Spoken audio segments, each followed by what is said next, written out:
それでは続いての登壇ご紹介させていただきたいと思います。女だから女なのに女としてこの社会で生きる女性にはたくさんの重い鎖がかけられているように思う。女性たちをギリギリと縛り付けるぼんやりと形のないこの鎖と向き合ってみました。それでは映像ですね、ご覧いただきましょう。妊娠は誰のもの。結局最後は自分次第。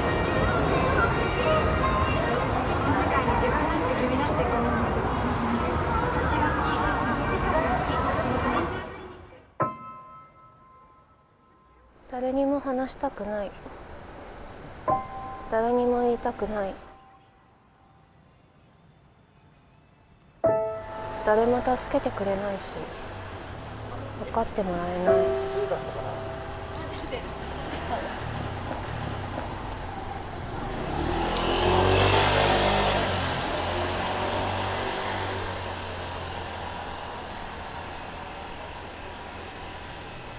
お腹が出てきた。仕事はクビになった。寮を出て行くところがない。食べるものもない。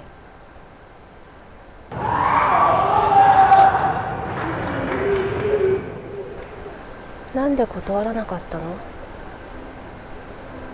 多くの大人にそう言われた。断らなかった私が悪いんだ。コンドームしてってお願いしてた。でも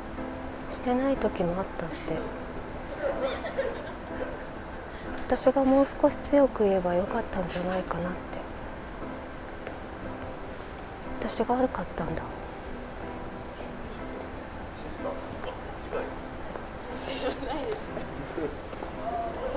生理が遅れてる。そう言ったら LINE ブロックされた。連絡が取れなくなった。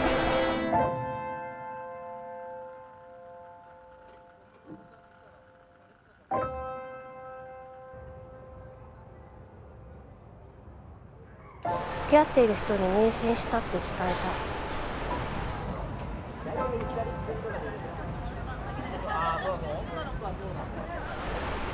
俺の他にもしているやつがいるの。俺はゴムつけてたから関係ないし。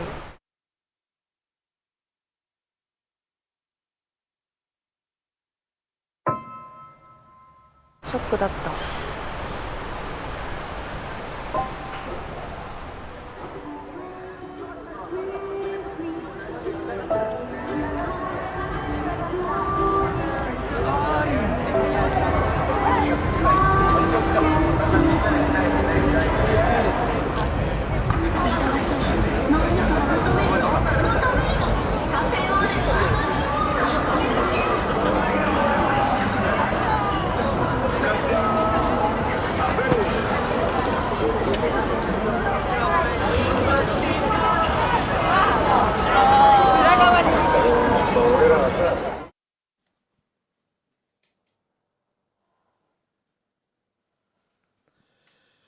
ご覧いただきありがとうございます。会場には NPO 法人ピッコラーレ妊娠 SOS の相談員をされている助産師の土屋さん、そして看護師の神崎さんでディレクターのダサイさんにお越しいただいております。よろしくお願いいたします。よろしくお願いします。そうしましたらぜひ土屋さん、神崎様から自己紹介をしていただければと思っております。自己紹介とあと妊娠 SOS というところの相談員というところでどういった活動をされているのかご案内していただけると幸いでございます。よろしくお願いいたします。はい、はじめまして。私妊娠 SOS 東京をの相談員をやっております助産師の土屋真由美と申します。はじめまして。この妊娠 SOS という相談、お聞きになったことある方いらっしゃいますか？ありがとうございます。妊娠というのはこの後からちょっとお話しさせていただきますが、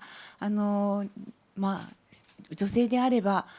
月経があれば妊娠する可能性があるわけで、男性であれば射精ができれば妊娠をさせることができるわけなんですけれども、その妊娠というのはなかなか自分が思った時に妊娠ができる人ばかりではないっていう状況があります。タイミングが合わなかったり、経済的な問題があったり、もともとその相手との関係がうまくいかなかったりする中で妊娠ということが起きてきます。その時に一人で女性が抱えて相談をしてくるということがとても多くあります。自分の身近の方にはなかなか相談ができなかったりする。妊娠を知られてしまっては今の生活が立ち行かなくなってしまう。だけどお腹の赤ちゃんはどんどん育っていく。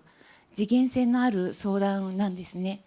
で本当に最初は匿名で住んでるところとかも明らかにしてもらえなかったりする中で、だんだん信頼関係をつかんで、そしてこの方の妊娠をどういうふうにしていったらいいのかということを継続的に相談をさせていただいています。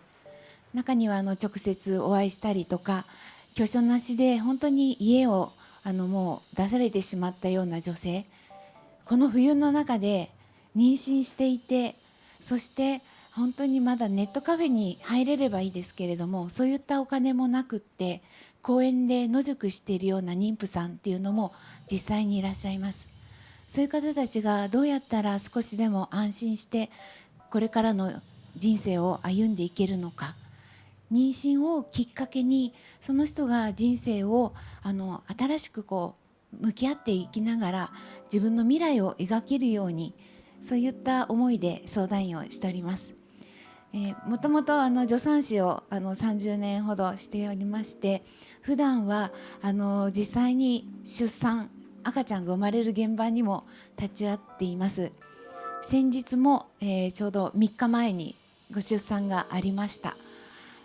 そういった幸せな出産に立ち会うこともあれば、本当に妊娠で苦しんでいる方たち、妊娠といっても本当にいろいろなさまざまな背景が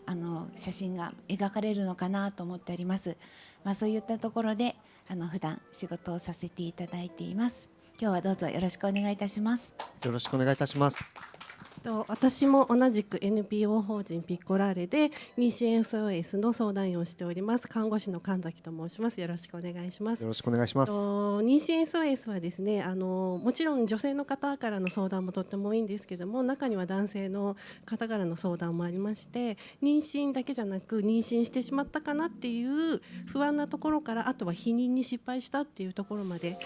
幅広く相談を受けております。でメールは24時間、電話は4時から10時まで、365日、年末年始も相談員たち頑張ってやっておりますので、先ほどダダイさんが作ってくださった、動画は紛れもなく本当のことで何も持ってないんですね。でそういう本当に妊娠を告げたら連絡が取れなくなったんだけどお金がなくてどうしたらいいかわからないっていう相談とか本当にすごいたくさんあるんですよ。これはなんか全然関係ない世界じゃなくて、本当にたくさんの子たち、たくさんの女性たちが困って悩んでいる状態なので、なんかなかなかそういった事実を世間に知ってもらうきっかけってないので、こういう機会をいただけてすごい良かったなと思ってます。よろしくお願いします。よろしくお願いいたします。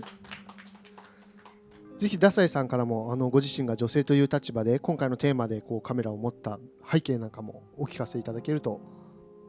はい、そうですね、私も女性っていう立場で結婚もしてないし妊娠出産も経験はしてないんですけれども、でもやっぱり一番自分に降りかかる身近な話だし、実際私は中絶を経験したことがあって、でそういった経験があった中で妊娠 SOS の取り組みのことを知って、なんか本当に地続きのことなんだよなって、そのお話今日書いてあったようなことって別に何でしょう、特別なことじゃなくて私も思ったし感じたことをそのまま映像になんかすごい味わいながらやったので、なんか一回こうなんでしょう、あんまりこういう話ってする機会がない女性たち同士でもする機会がないので、こういう場所を借りて一回味わってみませんかっていうか、こういう場所を話してみるっていうのができたらいいなと思って、今回2人にも協力いただいて一度この場をお借りしてみんなで考える時間を持ちたいと思って登壇しました。ありがとうございます。それこそなかなかオープンな場ではしにくかったりっていう風に感じる女性も多いと思いますし、またこの先ほどおっしゃってましたけども、体の変化っていったところも行ってくるので、気持ちがまだ整理ができてない中、体が変化になってどんどん追いつかなくなってしまうみたいなところもあるのかなと思い、多分そういった方々、男性女性問わず救いを求めたりだとか、どうしたらいいのかっていうところをご相談する窓口になっているのかなと思うんですけども、どういったご相談が来るのかみたいなところの声はまた別の映像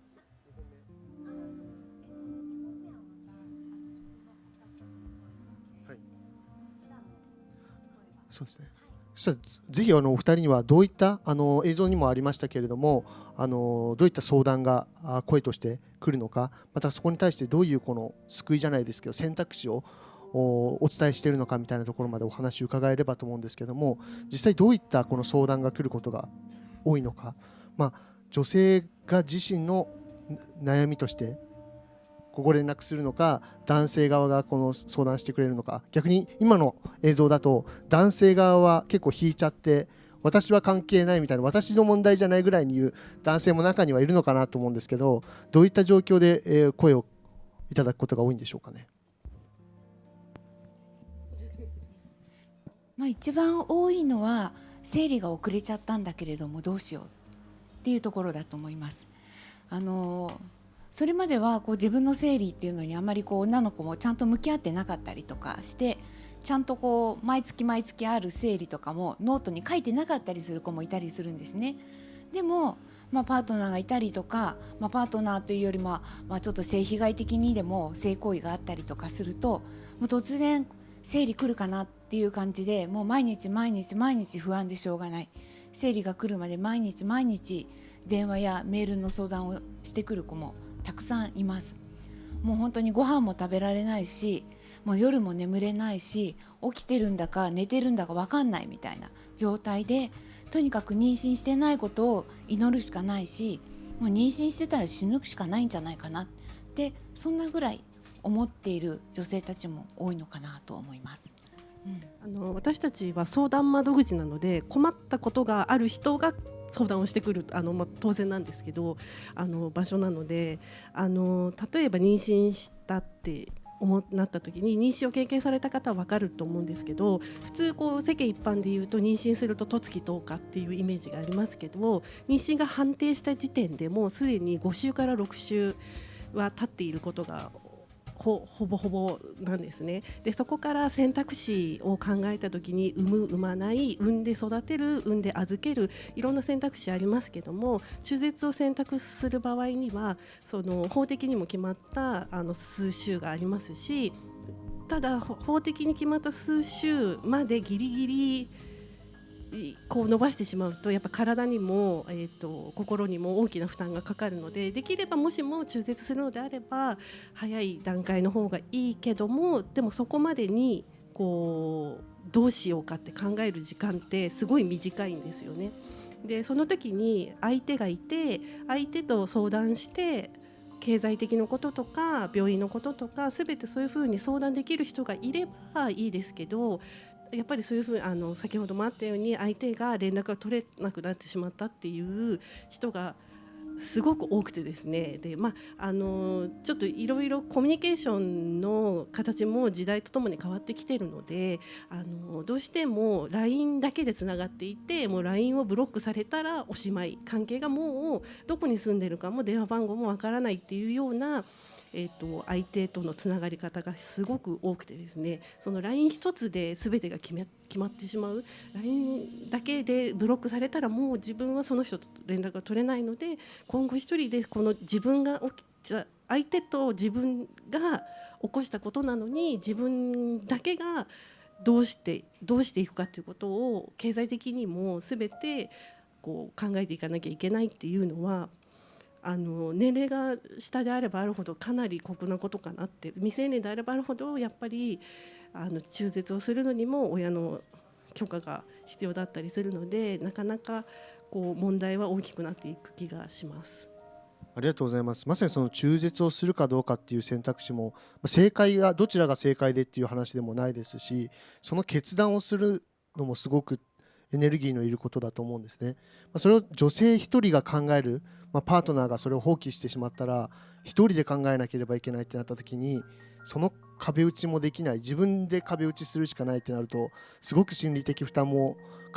身体的な負担も大きいのかなと思って伺っております。まさに今回テーマ妊娠は誰のものっていうことですけども、どうしてもこの体の変化が起きる女性が当事者意識を持って、男性はどこか安全圏から意見を言うみたいな風に多分女性はもしかしたら思わせてしまっているのかなっていう風に男性の立場からは思うんですけども、そういう場合のこのパートナー、男性に向けてのこのメッセージじゃないですけども、なんかいろんな相談を受ける中で、先ほど男性は結構さっと引く方が多いっていう発言ありましたけども、実際そのあたり男性に対してどういうスタンスを持ってもらいたいかとかをぜひ女性の口から語る場っていうのがあると、すごく社会としては今優しくない社会だと思うんですよね。この状況って、この相談窓口がないと相談できない状況ってなってると思うので、そのあたりちょっと私含め男性に喝入れていただけるとですね、私たち相談員は、例えば相談者さんから相談をいただいて、例えばそのお相手が、どんなにクソ野郎でも私たちから直接その男性に何か制裁を与えるとかっていうことはできないので、私たちが直接男性に会うっていうことは特にはしていないんですね。例えば本当にもう DV が続いているとかっていうんであれば、警察の介入とかっていうことに対してのお手伝いはできるんですけど、その男性に直接会ってどうのこうのっていうことはしていないんですね。でただ私たちも人間なので、どんな気持ちでその相談者さんに男性のことをこうお返事していくかっていうのは、もう心の中では本当にクソ野郎だなって思いながらも、でもそのクソ野郎だっていうことは言葉にせず、私は、チンコがもげる呪いをかけてます。そんな呪い習得しちゃったんですねきっと今頃苦しんでることかと思うんですけども、そうですよね。やっぱなかなか、じゃあそこで男性を相談してくれた人に悪く言って、それでことが解決することでもやっぱどうしてもなかったりすると思うので、例えば相談者さんの選択肢のその提示をして納得して選択していただくっていう提案はしますけど、例えばそこで彼氏と別れた方がいいとかっていうことは私たちは言わないんですね。ただ客観的に見てみてねぐらいのことは言いますけど、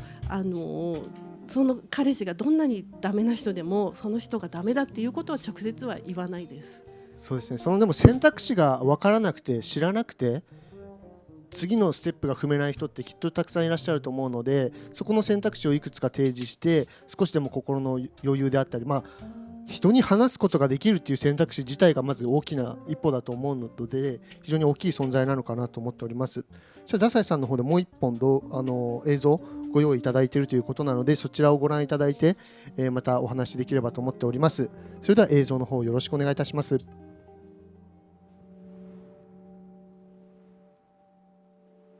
妊娠をイコール幸せと思ってたんですよね。でもそれが全ての人にとっておめでとうとは限らないし、こんなに妊娠って大変な思いをして命がけって確かにこういうことかというか、できるなら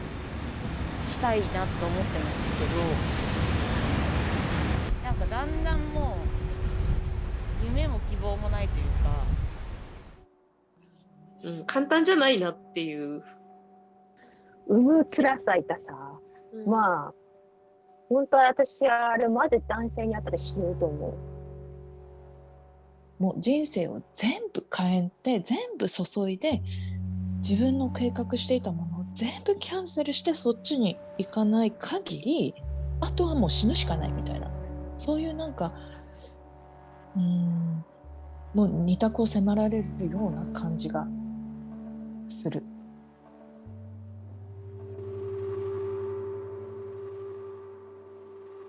子育ては何もない。で、失敗した時だけお母さんのせいみたいな。まあ、何でもお母さんのせいになるんだけど、子供もお母さんのせいにするし。なんか孤独感っていうんですかね、育児をしてる上での、もうなんかその凄まじさとか、でもなんか私何なんだろうみたいな。私っていや本当にこの子供を育てるためだけのなんかロボットみたいな感じになってるなみたいな、辛かったかなっていう感じです。男の人いなくても自分の意思でよし産むぞって産めるんだったらさ、その世界線の方がいいよもうよっぽどその方が女の人は幸せだよ本当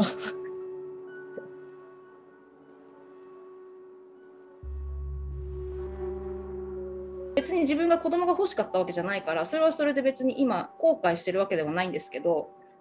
なんか自分はどこかで子供を産まなかった欠陥品だみたいなところがどこかにいつもあって、やっぱり自分の中で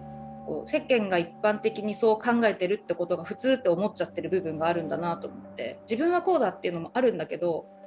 なんか世間の意見になんか押しつぶされそうみたいな、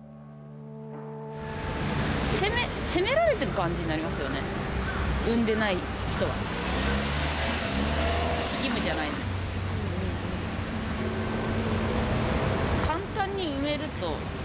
うなよって感じですけど。っていうか産むのがゴールじゃないじゃないですか。まあ負い目ではあるよねなんかさ、これもう本当結婚しなくていいやとかさ、子供いいやってなったら超楽なんだろうなって思う。だからでも子供がいないからもうダメとか、なんかそのタブー視されるっていう時代ではないと思うんですけど、時代じゃないけど、じゃあ女性の体を持って産まない自分ってなんだろうって死ぬまですごい考えちゃうんじゃないかな。もうね、子供を産んだことのある人全員に聞きたい。なんか、子供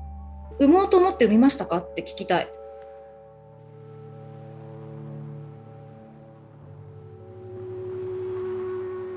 最終的に産むか産まないかを決めるとか、そういう権利は私は女性にあると思ってて、なぜなら女性の体を使って女性が命を懸けて産むことになるから。すごいこれ言ってもいいのかな、わかんないけど、すごい嫌なことを言うかもしれないんですけど、私は親のエゴだと思っています。希望としてはもうなんか社会のものみたいな。もう本当究極言うなら、幸せのために子供を産めるのが理想ですよね。幸せをつないでいくために産んでいけるのが理想ですけどね。みんなのもの、苦しいとか痛いとか辛いとかネガティブなことを受け取るのは本人でしかないと思うんですよね。おそらく幸せのだけではないから、喜びを分け合えることでそこをなんとか乗り切っていけるものであってほしいなとは思います。本当に世界が変わるので、これはもうやらないとわからない。もちろんやらなくても全然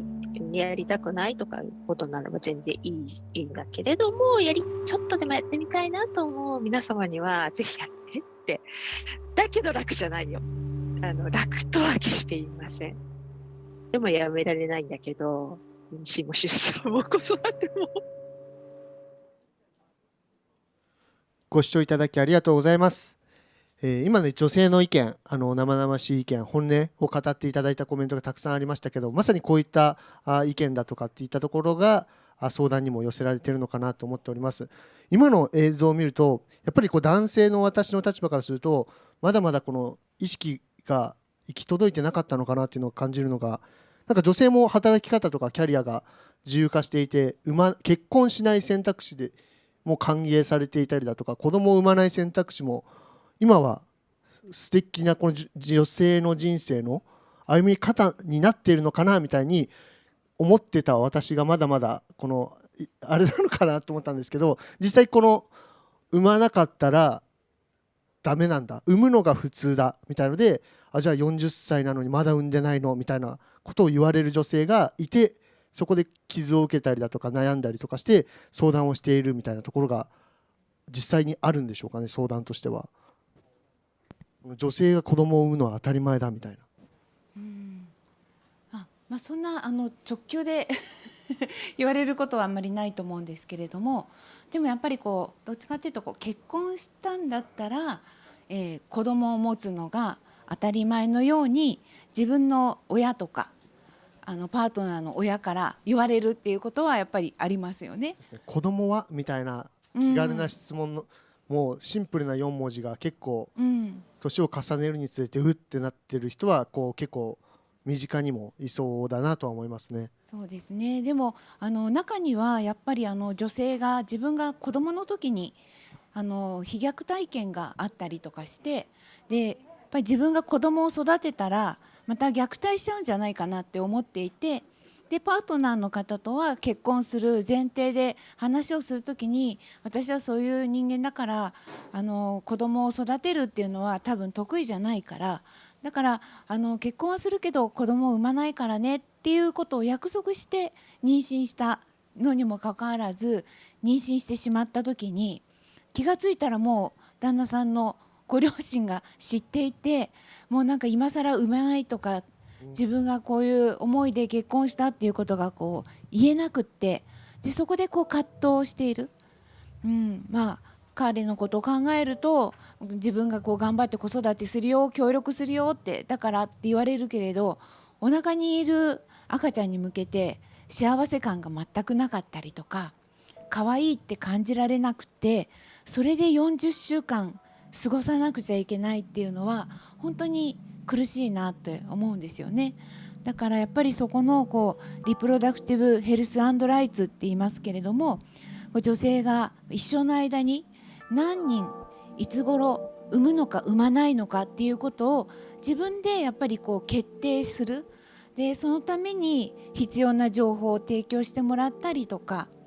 自分が健康であるために必要な時には中絶の選択ができるとか、そういった健康と権利の部分がきちんと守られないと生きづらさにつながってしまって、葛藤して相談してくるなというところは感じます。ありがとうございます。そのどう産むのか産まないのかみたいなところを考えるのも結構女性の方が多く、男性は結構楽観視してたりとか、いつ産む産まないみたいなところも結構楽観視している部分があるから、そこで温度差であったりだとか、温度感が低い男性に対して熱意を持って相談してもどこか軽く受け流されてしまっている状況が呪いにつながっているのかなと思っております。そうですね。この今流した声の映像は私がいろんな、友達も含めていろんな女性、いろんな立場の女性に妊娠ってどう思いますっていう話を聞いて、その中の言葉をつないだんですけど、結構リアルにみんな何がしかで傷ついてるんだなっていうのがすごいよくわかるっていうか、なんかそれだけじゃない幸せな部分も皆さんそれぞれ持ってるし、自分で決めたことだからって言ってるんだけど、でもなんか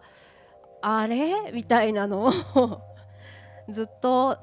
何か産んでも産まなくてもなんか思い続けちゃうようなことが今起こってるのかってちょっとインタビューをしながら思ったりしてて、それって綾乃さんとかまゆみさんはどう考えますか？多分子育てしてる人に社会が優しくないんだと思う今はまだねベビーカーとかで電車入るっていうのをなんかチェとかいう人もあまりいなくなりましたけど、私が子育てしてる時なんかだともうベビーカーで入ってくるなんて言ったらもうみんなに白い目で見られて、空いてても畳んで抱っこしろよみたいなそんな感じでしたし、階段を荷物持って降りようとしてて子供を抱っこしてるのに手伝ってくれる日本人の方はなかなかいらっしゃらなかったりとか、やっぱりそういうことを思うと、なんか全部子育てって個人に課されていることで自分の責任で産んだんだから自分で育てなさいって言われているような気がしてきてしまって、でさっきのインタビューみたいになんか辛いことばっかりになっちゃうのかなって。もちろん子供育てててすごく幸せを感じたりとか楽しい経験だったり可愛いなって思うこともあるんですけど、やっぱり辛いって言った時に辛いっていう SOS が出せなかったりとか、そこを気軽に助けてくれる、社会が少なかったりすると、やっぱりお母さんたちが病んできちゃって、やっぱり産むこと自体が苦しい選択っていうふうに思っちゃってるのかなって、そんな気はします。そうですね、その辺はもう子育てに関しては逆に男性が少しでもやると偉いねとか言われるわけし、多分男性ちょっと自分でも思ってると思うんですよね。俺やってるぞみたいな、仕事やりながら家事育児やってますみたいな、ちょっと誇らしげに言うと思うんですけど、新幹線とか飛行機とかで赤ちゃん泣いてる時にお母さんがあやして通路を歩いてるとうるせえなってみんなそういう目で見るんですけど、お父さんが抱っこして歩いてるとなんかイクメンねって言われるんですって。それも腹立ちそうですよね。そうですね。いやだから動画の中にもあったんですけど、やっぱ褒められることがないっていうか、なんかでもなんか失敗したら全部お母さんだったり全部女性のせいになってて、なんか負担のなんか天秤が全然違うなっていう感じがすごくして、私はもう39なので多分妊娠もしないだろうなって思いながら生きてるけど、それはなんでかって言ったら、なんかやっぱり仕事をしたいっていうのもあるけど、なんか妊娠に対してどうしても前向きになれない自分がいて、でもこの妊娠っていう作業をしてしまったら私はこれを諦めなきゃいけない、これをやっちゃダメなのかもとか、この先ずっとなんか今やってることはできなくなるのかなとか、なんかなんだろう、諦めなきゃいけないこと探しをしちゃったから無理だなって思ったりとかして、妊娠であったりその子育てっていう世界がポジティブであったりやりたいと思える社会であったりだとかパートナーとの関係性づくりっていうのが非常に重要なのかなと思っていて、そこで足りないのが男性がなんかやってあげてる感を持っちゃうっていうのはやっぱ自分のものではない、妊娠は誰のものってありますけど、自分のものではないけどやってあげてるみたいなところがどうしても多分その考え方とかワード、イクメンっていう言葉もそうですけど生んでるのかなと思うんで、なんでしょうね、自分に何ができるかっていうよりもまず自分自身の問題として2人の問題としてちゃんと考えるみたいなところのこの前提の前提の前提みたいなところがまず疑って見つめ直して2人で話すべきなのかなというふうに今日改めて感じたところではありますね。そうですね、妊娠に至る前のもう生理とか月経の段階で男性がそこにどれだけ注目して、例えば彼女の生理の日にどれだけ男性が優しく理解を示すかに随分よるんじゃないかなって私は思ってます。そうですよね。やっぱこの望まない妊娠だけじゃなく、妊娠を欲しくて求めてて、こう妊活っていうんですかね、している夫婦でもやっぱり毎日基礎体温を測ってすごく努力をされるのはやっぱ女性の方で、そこを男性が関与しないであったりだとかピンときてないみたいなところって多分往々にしてあることだと思うので、やっぱりこう女性がそれを相談しやすい環境だとか男性もそれを自分事として捉えるだとかみたいなところが当たり前になる社会ってなれば、当然普段の生活圏内でも女性と男性の立場とか見る目みみたいなところも変わってくるのかなというふうに感じますね。そうですね、結婚も妊娠も一人ではできないこと、性行為もそうですけど、その2人でしかできないことに対して1人だけがどうしても負担が大きくなるっていうのがやっぱちょっとおかしいかなって思うところなので、2人でしかできないことに対しての不安や負担は半分こできたらいいなって思います。それがなかなか男性側が気づいて女性に歩み寄ったりだとか何ができるのかっていう自発性を持ってアクションするってかなりハードルが今のちょっとぼーっとしてる男性陣にはちょっと荷が重いというかハードル高いのかなと思うんですけど、今会場にも男性たくさんいますし YouTube 視聴の方たくさんいて、もうコメント欄で圭介さんもぶっ刺さってますけども男性がどういうスタンスで女性にこう理解をというかアクションをすることがよりベターなのかみたいなところを相談員の立場としてというよりかは女性としてぜひ男性にアドバイスもいただきたいなと思うんですけど、いかがでしょうか。そうですね、やっぱり子育て中の奥様を持っている方であれば、帰ってきた時に真っ先に子供今日どうだったじゃなくて君どうだったって今日大変だったのとか、疲れてるねとか、ご飯食べたのってまずやっぱり自分に声をかけてくれるっていうのはすごくやっぱり嬉しいし、自分のことをやっぱりこう見てくれてるとか理解しようとしてくれてるっていうのは本当に言葉だけでもすごい励みになります。だけどやっぱり赤ちゃんが生まれてしまうと、それまでこう妊婦の時はまだこうね自分のことを気遣ってもらってたのが、もう赤ちゃん生まれるとみんな赤ちゃんかわいい赤ちゃんかわいいで、なんか自分傷ついてるんだけど誰も声かけてくれなくて、それもう産後だからしょうがないんでしょみたいな感じで言われて、もうマタニティブルー一直線みたいな方とかもたくさんいらっしゃいますよね。そうですよね、まさに映像にもありましたけど、女性の体験する辛さであったり痛みっていうのをお前ら男性だったら死んでるからだっていうあれがそうですよね。やっぱなかなか男性側がこう実際に体の変化であったりとか痛みを経験しているわけではないので、どこか子供が生まれたらもう子供が生まれたっていうところで全部それまでの過程がなかったことになったかのような、もう子供が可愛い可愛いでそこだけになってしまうと思うので、その女性の変化もすごい変化が体にも起きているわけなので、当然心もエネルギーの消費とかもあると思うので、そこにもっと目を向けていたわって一緒にこの体験する、妊娠を体験することはできないかもしれないけど2人の体験として捉えて向き合うみたいなところが必要なのかなっていうのは、私も初めてに近いぐらいそこはなんか考える。初めてですかそこまで考えることってやっぱなかなかないと、もう妊娠大変だなとは思いますけど、じゃ痛みがどうとかそういう子供どうだったっていうのも私の口から多分出てたと思うんですよね、今日がなければ。だからそういうところがもっとアンテナじゃないですけど、子供に向けてはもちろんですし、パートナーに向けてもっとしっかり目を向けなきゃいけないところなのかなというふうには改めて感じましたね。あとやっぱり最後に言いたいのが、ぜひ日本でやっぱり性教育とか自分の体について学びが少なすぎる。男性を責める気はないです。日本の教育を責めますね、やっぱり小さい時からやっぱり自分の体とか人の体とかどうなってるのかって、男の子だったら自分の体分かっても女の子の体についてはなかなか教えてもらえなかったりするから、やっぱり生理のことだって分からない、これは当たり前ですよね。で女性も男の人がマスターベーションしてるって思うとなんかって思う人もいるけれども、でも健康な男性だったら別にするのなんていうこともないんだよっていうことすら学校でも学んでない。そうすると妊娠についてだって子供が生まれた後どのぐらいこう子宮の中が傷ついた状態になっているから1ヶ月間は出血もあって体横にしとかなくちゃいけないよ、骨盤もガクガクだよって、もう本当にこうね生まれたばっかりのねなんか子羊がこうなんかわなわなしながら歩いているような状態が産後のお母さんだったりするんだけど、そういうことも知らないからやっぱり気遣えないのかなって思うんですよね。だからもっとこうやっぱり日本の教育の中で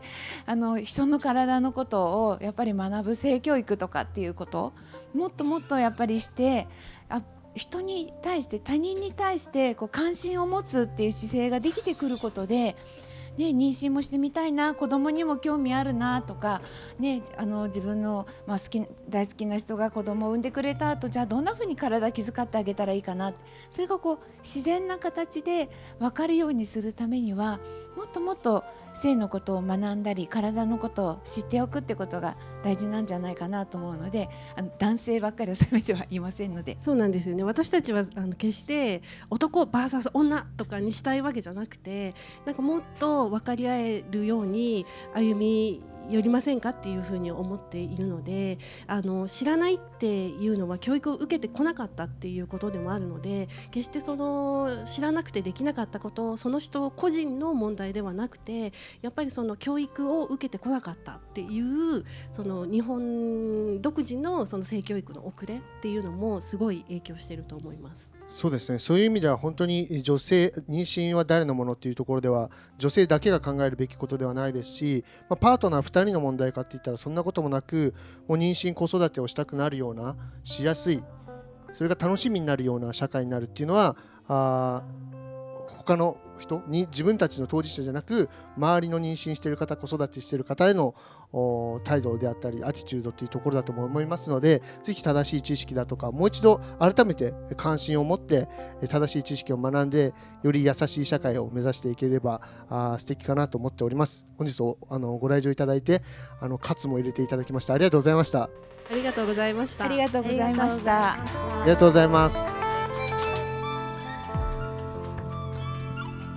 ありがとうございます。